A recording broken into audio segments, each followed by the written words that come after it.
düşürlər. Ümumi yaxma başqa şeydir. Yəni yaxmanın müayinələri müxtəlif ola bilər.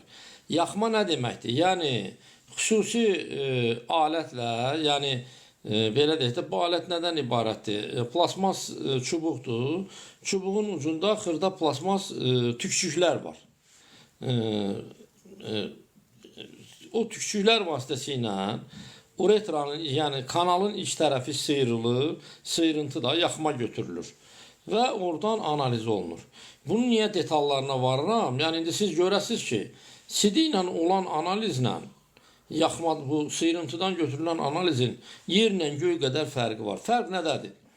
Bu xlamidioz da, mikoplazmoz da, ureoplazmoz da bunlar yarı virus, yarı bakteriya canlılardır. Yəni bunlar ancaq canlı hüceyrənin içində yaşayır. Yəni insanın canlı hüceyrəsində yaşayır. Oradan qırağa çıxanda bir müddətdən sonra ölür.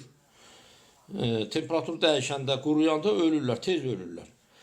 İndi CD analizindən bu mikrob axtaranda, bu belə deyək, bu canlı kanalın divarında yaşayır.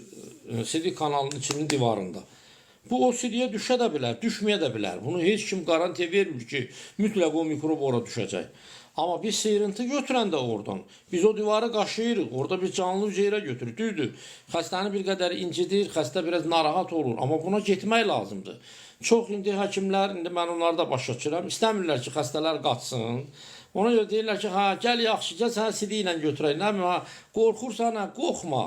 Gəl səndən qanla götürək. Belə analiz olması, o analizlərin etibarlılığı azdır. Xəstə pul ödəyir.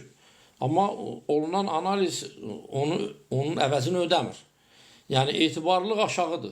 Həm qan analizlərində etibarlılıq aşağıdır, həm CD-dən götürülən infeksiya analizlərində, nə bilim, sonra spermadan götürürlər. Bunlar dəqiq cavab vermir. Nəyə görə? Axtardığımız mikroblar, bunlar ancaq canlı hüceyrənin içində yaşayır. Canlı hüceyrədə uretranın divarındadır. Onu oradan sıyırıb qopartmasan, o mikrobu tapmaq olmur. Ona görə insanlar hamıya müraciət edirəm. Üstədə kişilərə, kimdə ki prostatit var, kimdə ki infeksiya şübhə var. Eybi yoxdur. Bir qədər ağrıya dözün, biraz dözümlü olun. Amma imkan verin, həkim oradan yaxşı yaxma götürsün. Həkim nə qədər dərin